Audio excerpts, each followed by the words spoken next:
Evening to all the participants. First of all, I'd like to thank you all for investing your Friday evening with us. Today, we have an amazing panel discussion on in establishing India's first nurse-led CVAD clinic versus establishing new-led CVAD clinic. Uh, we would be discussing about how time has changed and what are the challenges faced by nurses in establishing the CVAD clinic. As in the previous panel discussion, you have seen how CVAD has made the administration of treatment to pediatric patients much easier for the patients, the caregivers, as well as for the nurses who are providing care to these little children. Well, I can proudly say that India's first nurse-led CVAD clinic was established in TMH in the year 1990. Today, we have with us Ms. Irene Sundar as one of our panelists. She is one of the pioneers in the field of CVAD and was instrumental in starting the CVAD clinic in TMH. She has completed her in nursing. She has done certificate course in long-term CVAD. She has a vast experience of 35 years in handling oncology patients. She is also the course coordinator for CVAD course. She has presented papers at national and international levels on conferences. Irene, I welcome you to the panel discussion. Thank you. Thank you. Our next panelist, it's my pleasure to introduce Miss Nancy Rodrigues. She's from Sangrur, Punjab. Hi, Nancy. Hi, hi. Yeah. She is the officer in charge of CVAD Clinic HBCH Sangrur. She has done her MBA in Health Sciences. She has done a diploma in oncology nursing and long-term CVAD course. She has over 24 years experience in the field of nursing. She adds to her credit the starting of CVAD clinic in HBCH Sangrur, Punjab. Nancy, I welcome you. Hi. Hi, hi. Thank you so much. Yeah. Our next panelist is Miss Rituja Dandekar. She is in charge of CVAD clinic in Attract TMC Khargar. Hi, Rituja. Rituja, unmute yourself, please. And your face we cannot see. Little, you can change the angle of your camera.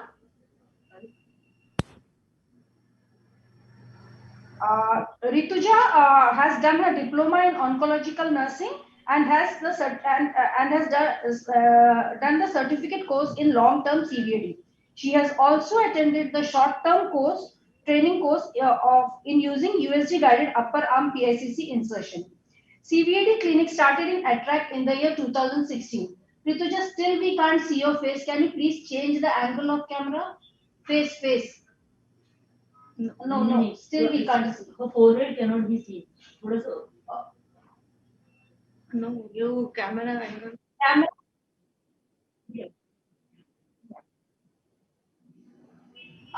Next panelist with us today is Mr. Shubham Dubey. He may be very novice in comparison to our other panelists, but to his credit, he has the starting of CVAD clinic in 2019 in MPMMCC Varanasi. Welcome, Shubham. The BSc nurse and also completed the certificate course of long-term CVAD. Presently working in CVAD department of Varanasi. I welcome you, Shubham. Hi, Shubham. Can we hear you? Hi. Yes, ma'am. Thank you, ma'am. Yeah. Okay. So to begin with the panel discussion, CVAD, as you all have already seen in the previous panel discussion, is one very important aspect of oncology treatment, especially in pediatric patients. It is a boon for treatment. Irene, I would like to know from you, what has helped you to establish such a successful CVAD clinic, and what advice do you have for others who want to set off in a similar direction? Okay, good evening to all, and thank you, Reena, for questions. Our nurse-led CVD clinic is started history from 1986. First Hickman catheter was inserted in BMT patient in 1986, and after successful BMT, we initiate this Hickman catheter in leukemia cases. And residents, doctors were primarily responsible for Hickman catheter. However, due to increasing complication, thus medical oncologists decided to assign this responsibility to nurses to ensure comprehensive care. I was fortunate to get selected for this new initiative, and I have utilized expertise and ideas from our well-established stoma clinic. I have realized the need of well-designed catheter care SOPs to prevent central venous catheter complication. Thus, care and maintenance SOPs were developed using international guidelines like CDC, INS, and I1. We have observed reduced complication within a year after implementing these SOPs. Our success was appreciated by doctor, and that's the story of birth of Asia's nurse-led clinic. Our data was presented in USCC fellowship, and one of my colleagues, Mrs. Mary George, got an opportunity to attend training in USS Sloan Kettering for 1 month. And with the certification and enhanced knowledge, we started PICC insertion in 1998 and 1 month CVD course in 2000 year.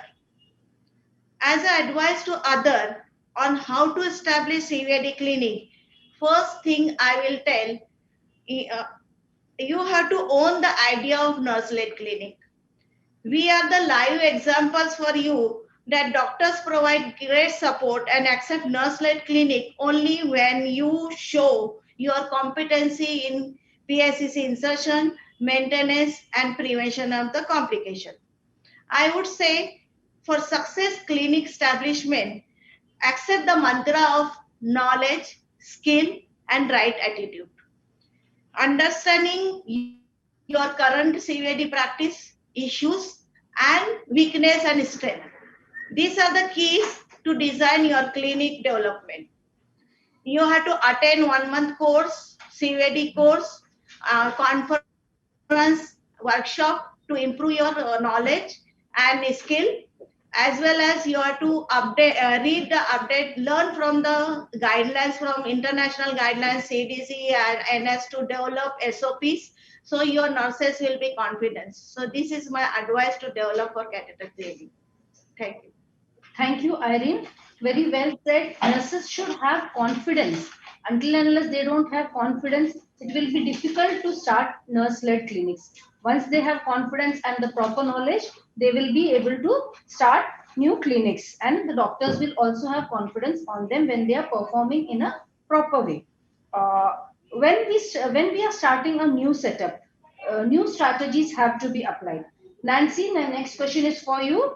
I would like to ask you, what strategies were used by you in developing the clinic, that too in a totally different setup? A very good afternoon to all of you, and thank you, Rina, for asking that question. The strategies which we used were based on demand and supply. Before going into strategies, I would like to say a little bit about our hospital.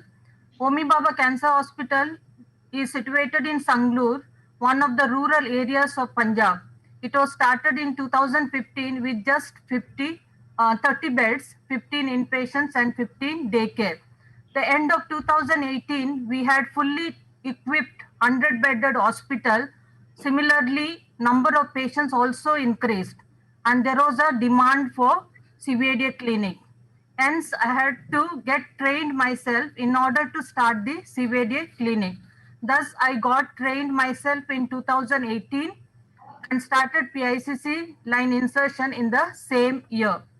Initially, we had difficulties in getting the place to set up the clinic and the other requirements. Hence, we managed to do the insertion in minor OT and care and maintenance in daycare. But now I am happy to say that we have a separate place or clinic. As I said, we are in rural area and it was difficult to get the required materials on time from the vendors.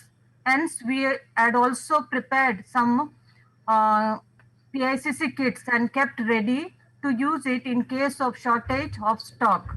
Because these PICC and Ipman packs, which are used for flushing and dressing, are specially designed by TMH nursing staff, and it is available with only one vendor, and that vendor is basically placed in Mumbai.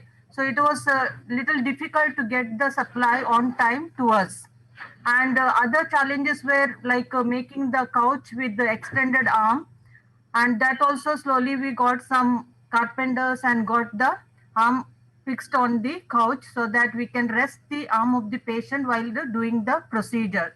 And the other materials are like Bionectar, repair kit, Tegadrum, Cavilon spray. So these also slowly we found out some vendors who could supply us on regular basis, and now they are doing so. And the other one was getting the records printed. So we printed our own records with all the headings, all the information that is required, and we got it printed and we have kept it ready, and we enter all the information that is required for the insertion date to any complications or removal. Everything is in one book. Any time of the day or any time of the year, if you want any information about the patient, we get it in that record. So finally, we are proud to say that we have fully equipped clinic with the trained nursing staffs and required materials available to run the clinic. Thank you, Nancy. A well-planned and with good strategies, you were able to maintain a good CVAD clinic. We are really proud of you. My next question is to Rituja. Rituja, as you already know and others also know that we already have a established CVAD clinic in Tata, that is in Mumbai. Then what was the need felt that you had to start a CVAD clinic in Attract as well? Rituja, we can't hear you. And we cannot see you also. Can you put your camera properly?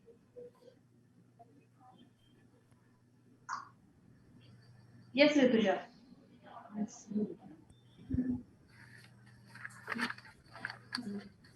Rituja, adjust your camera, please. Your Madam, can you hear me? We can hear, but we can't see your face. Only your neck. Adjust your camera a little, Rituja, please. थोड़ा ऊपर की तरफ ले लो.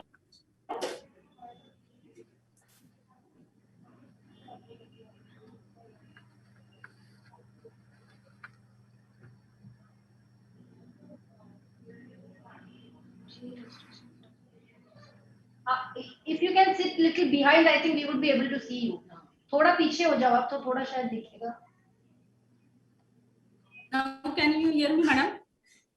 थोड़ा और पीछे हो जाओ, थोड़ा little more. Yes. Now can you hear you, madam? Yes. Very good. Now we can see you also, hear you also. Thank you for question, madam.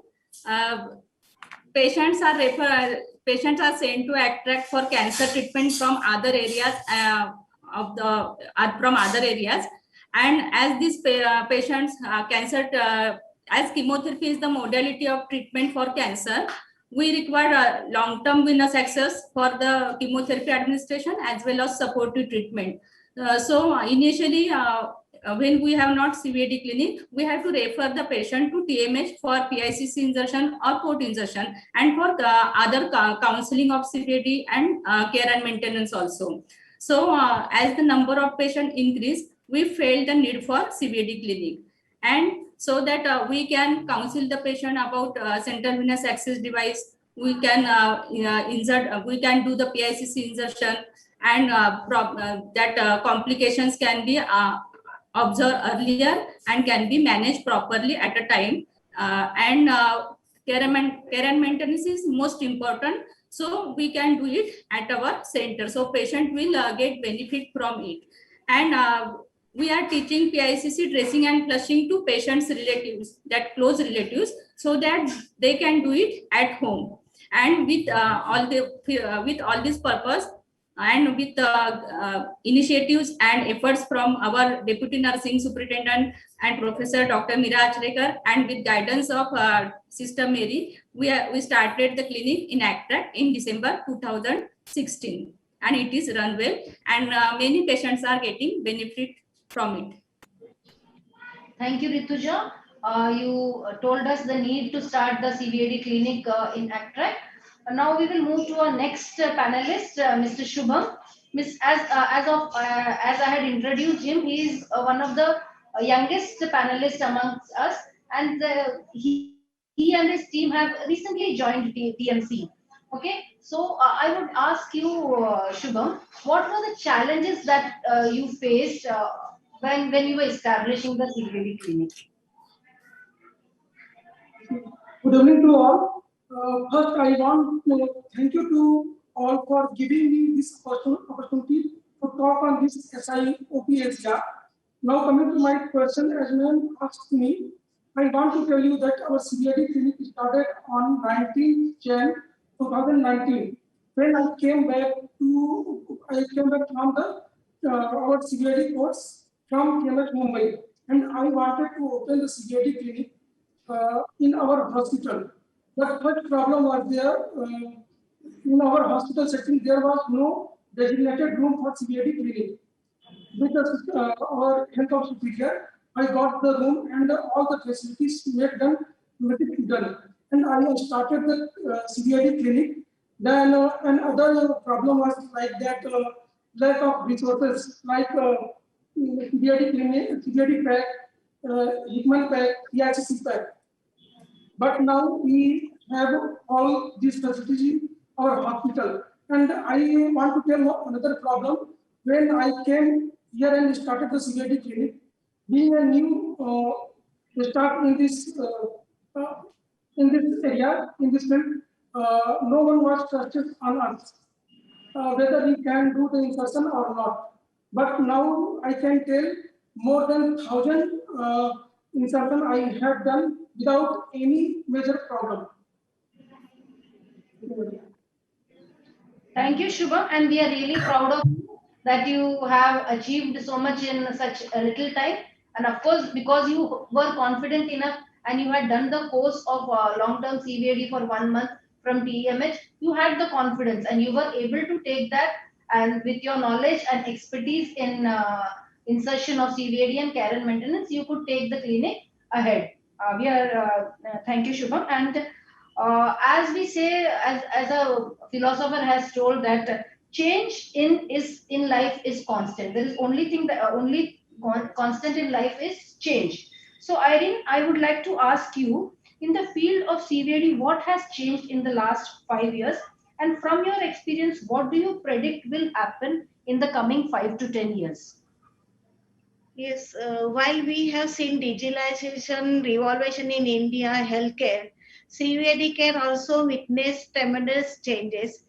Patients' awareness about CVAD care has improved, leading to CVAD nurses work harder to ensure greater patient satisfaction.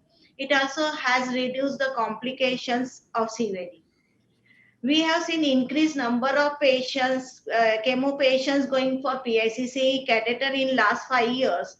We saw better coordination and trust from medical fraternity to allow nurses perform CVAD insertion and management. As a future, this is pandemic has changed all our equation of futures. However, I am certain that CVAD care in future will include 100% of chemotherapy patient will be shifted to PICC line, eliminating use of PIV and CVAC catheter.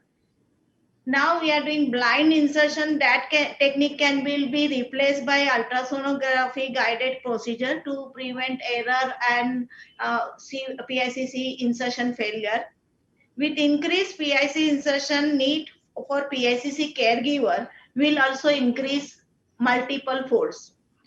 Thus, home care nurses will take up the responsibility of the CVAD care and maintenance.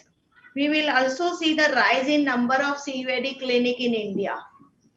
I also see the possibility of Indian Nursing Counseling accepting CVD insertion and care as a part of nursing curriculum and thus making nurses competent from student in CVD care and complication management. So this is my prediction about the CVD care. Thank you, Irene. We are really looking forward for more CVAD clinics in our country. Yeah, and we will have.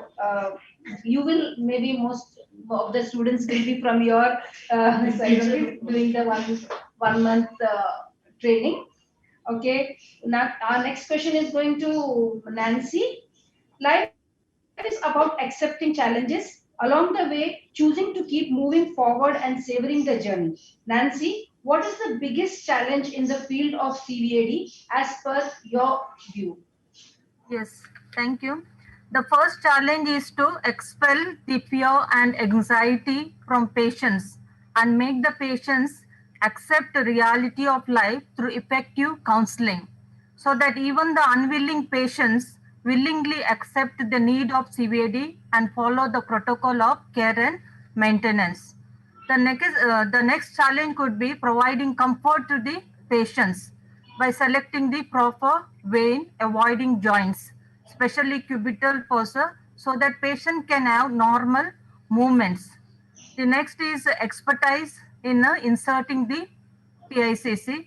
Since we do it blindly, as already Ms. Irene has expressed, the tip has to go to the place where it is supposed to be, that is between second and third intercostal space into the superior vena cava. I say it expertise because as we advance the catheter towards the SVC, there are chances of getting into jugular vein or axillary vein or other nearby veins. In order to avoid this, we need to follow two important steps. That is, first of all, positioning of the patient and the flushing of the normal saline as the catheter advances towards the SVC. And all these things has to be done simultaneously in order to get the tip of the catheter into SVC. The other challenge could be training of each and every nursing staff related to CVAD care and maintenance. Since these patients also get admitted in the wards for treatment or other infusions, hence each and every staff should know the basic procedure like flushing, dressing, and identifying the any abnormalities such as phlebitis or rashes, inflammation, and they can report it to the concerned person on time. The other one main challenge is prevention of infection and catheter related complications is also is a big challenge since we are in rural area and almost 80% of the people coming to us are belong to the farming community and are not much educated. Hence, we do not teach the relatives or patients about the dressing and flushing of the catheters, but we call them to our clinic and we do by ourselves. If at all there are some educated patients and they are willing to learn, we also give them the options and we teach them. And the other thing is, since they are from villages and farmers and they forget the dates of follow up, so we also keep the contact of these patients, and when in case of they fail to follow up to come to the clinic for the maintenance, we call them and we do the maintenance of the catheters. And the last but not the least is the removal of the catheter. When the treatment is no longer required. So more than a challenge, I think it is a responsibility of each and every nursing staff working in the clinic to assess the need of continuing, whether it is required or not required. Because recently I came across a patient with the port who had which was inserted in 2016 and mid of 2017 the treatment was finished. The entire treatment was over. From then onwards, it is more than a 4 years that the port is in place. Here, what happens is, what my observation is, the port is inserted by the surgeons, and the patient goes to the medical oncologist for the treatment. And when after completing of chemo treatment, the patients also go to the medical oncologist for the follow-up. and they forget to assess the patient because port is inside the skin. So it is our responsibility to assess and convey this message to the concerned surgeons so that the port may be, or even in that matter, PICC lines can be taken out on time without causing any complications or discomfort to the patients. Thank you so much. Thank you, Nancy. Very nicely you have explained the challenges.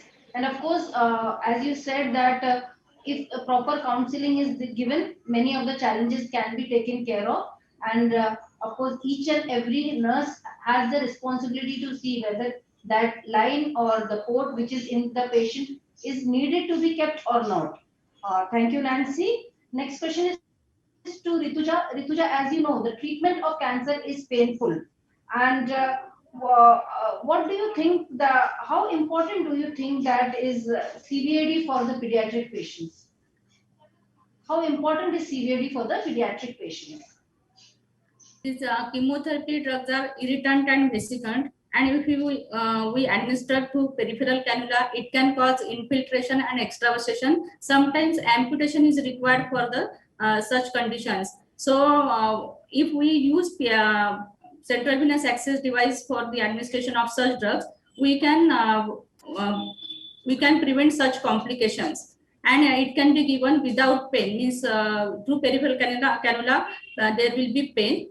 And again, patients, these cancer patients required lots of antibiotics, total parenteral nutrition, frequent blood sampling, and IV fluids. And for that, central venous access device is important because we can prevent the patient from repeated needle pricks. And in pediatrics, it is very difficult to get the peripheral veins. Sorry. So that it is very important to put PICC or other central venous access device in pediatric patients, so that we can complete the treatment without pain and any complications. Thank you, Rituja. Rightly said, if the medicines extravasate, there are chances that whichever arm or wherever the extravasation has occurred, there are many complications and maybe the extremity has to be amputated. So the use of PICC or any other central venous access device may be beneficial for the pediatric patient, and also it reduces the pain of treatment. Okay, next question for Shubham. As the proverb says, everyone thinks of changing the world, but no one thinks of changing himself or themselves. Shubham, according to you, what are the most critical changes that we must make to face the future effectively? Thank you for the question, ma'am. According to me, improve the staff knowledge by the regular training of care and maintenance of PICC can change in the future because only TMH and few more hospitals are running this. Shubham, we have lost you. And you have much knowledge about. So regular training can improve skills of new nursing staff.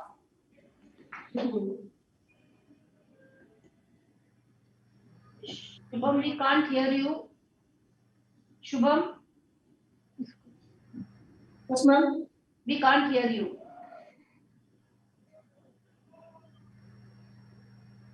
Ma'am? Now we can hear you. Please repeat your answer. We couldn't hear you.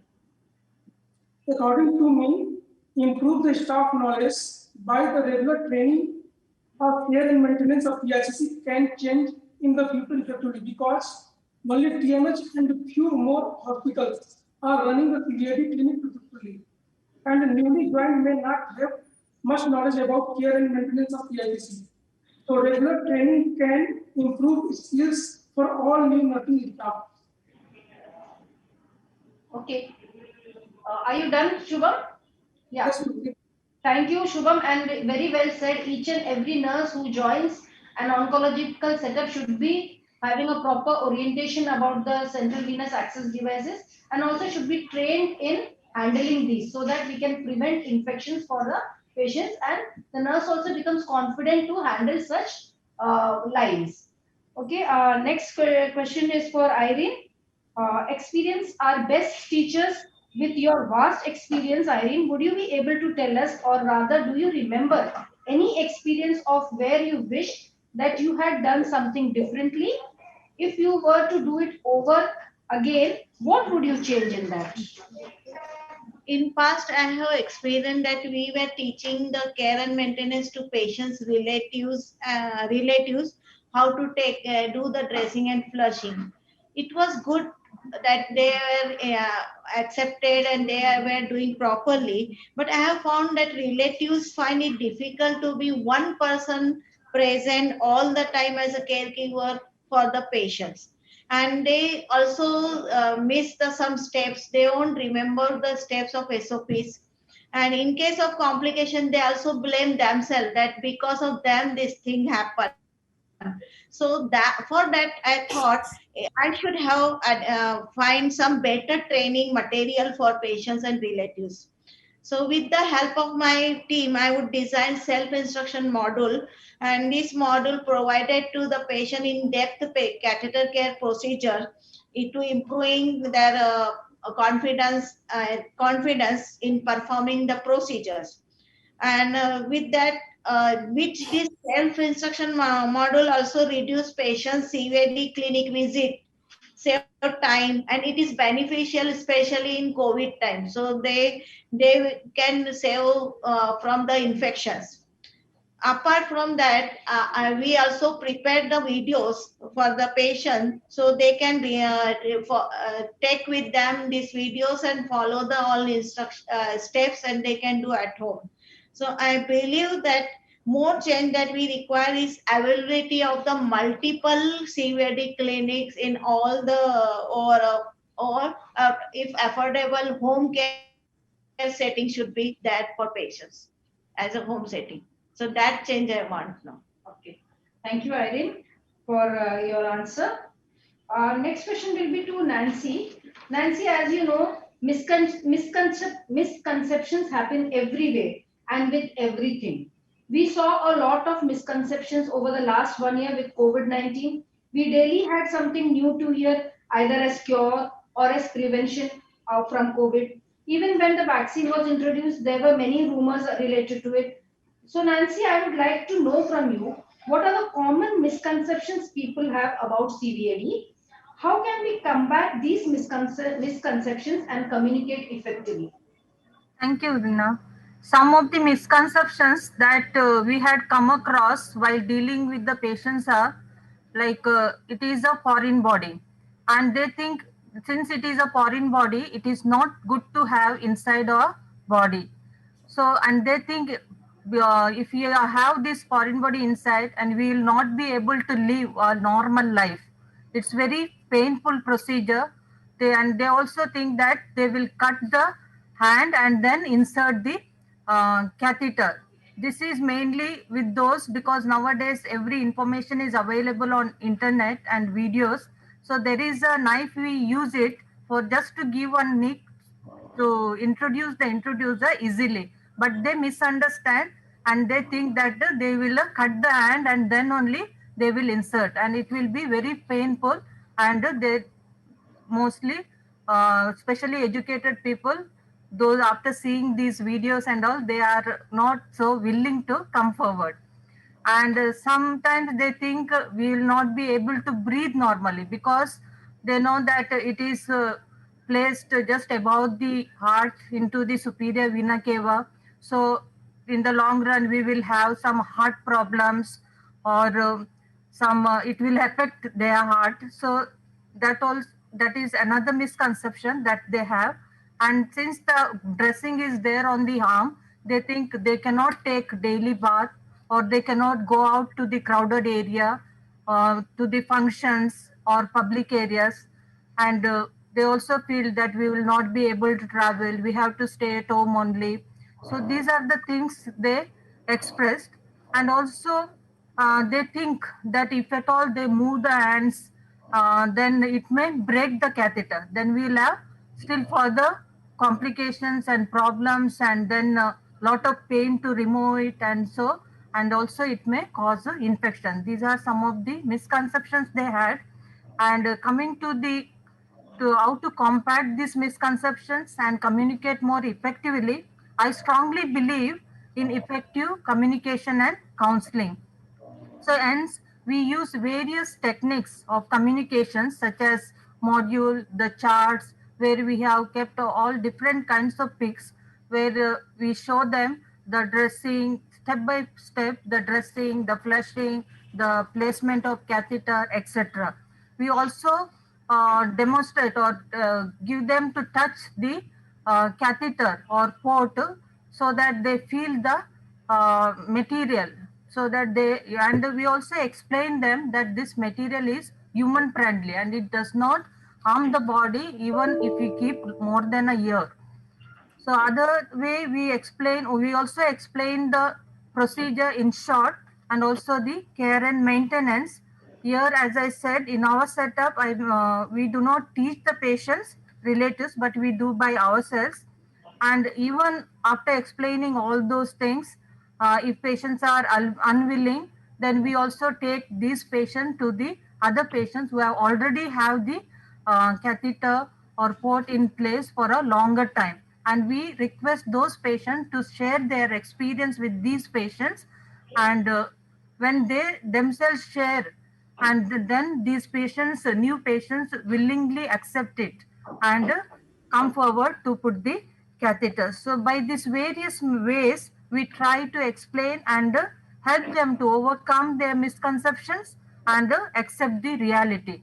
And also by doing this, at the end we get the good cooperation from all these patients. Very rightly said, Nancy. When we introduce the patients to other patients who are undergoing similar treatment with similar care modality PICC, so they are more confident to put it for themselves. Like in the previous panel discussion, we had seen that patients come for advices from patients who are already undergoing treatment. So rightly said, and many of the misconceptions what you enlisted, I had also never heard about it. Very nicely, you have enlisted many of the misconceptions. Thank you, Nancy. Rituja, CVAD has changed the dimension of treatment of pediatric cancers. According to you, what effect has CVAD made in the field of long-term treatments in oncology and other conditions? Cancer patients have treatment for a longer period, and central venous access device are long-term catheters, and this can be used for 1 to 2 years, and we can give complete the treatment so that we don't require repeated cannulation, so we can prevent the patient from pain and irritation.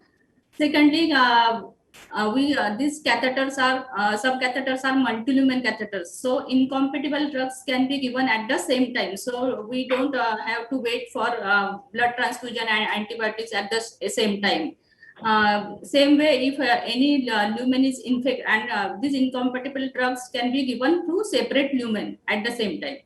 And when if one lumen is infected, we can use other lumen, so that treatment cannot be stopped due to CVAD. Secondly, this we can give TPN in a palliative patient. TPN can be given at home setting. So caregivers are teach how to prepare TPN and how to attach. And after finishing the flushing of the line, everything is teach to patient's caregiver, and they administer the TPN at home. So no need to bring the patient to hospital. Same way, chemotherapy is given at home setting also. So with PICC, Baxter pump is attached to PICC. The drugs like 5-FU can be given at home. So 5-FU is filled in the Baxter pump, and patient goes with this Baxter pump, and 2 days or 5 days this pump will be run. And after that, after completion, patient will come to hospital, or if they are teaching, we are teaching to how to flush the lines, so they can do at home. So by this patient is not required hospitalization and can take treatment at time. So there is no waiting for the hospital, as there is a overload of the hospital bed. So if there is bed is not available, even patient can take treatment at home. So these are the advantages of the central venous access devices. Thank you, Rituja. You have told the benefits of CVAD, and the patient can be sent home with the ambulatory pump so that treatment continues and they don't need to get admitted, which reduces the chances of hospital acquired infections also. Thank you, Rituja. Our last and final question to Shubham. Shubham, we are shooting out of time, so we need to be brief. So, as novice nurses, you were able to set up the CVAD clinic in Varanasi. What one piece of advice, piece of practical advice would you give to someone who is starting out for a new CVAD clinic? Thank you, ma'am. I would like to give one practical advice for the staff who is going to start this CVAD clinic. Proper counseling for the patients and staff having good knowledge and skills and maintaining the relative carefully. It will be the beneficiary for the patient also, and it will be the beneficiary for the staff also, ma'am. So it is my practical advice, ma'am. Thank you, Shubham. As rightly said, counseling and teaching the nurses is very important to take care of the patients. And as in the previous also question, also you told that training all the nurses is very important. Giving training to the nurses will bring down, will improve the care and maintenance, and as well as the bring down the infection rate of the patients. So now we have come to the end of the session. Thank you to all the panelists. It was really nice to have you all together. If we would have been in a non-COVID era, we wouldn't have met like this, right? Now, because of COVID, we are able to meet each other, although virtually, but we are together. In this forum, we had great inputs from all of you.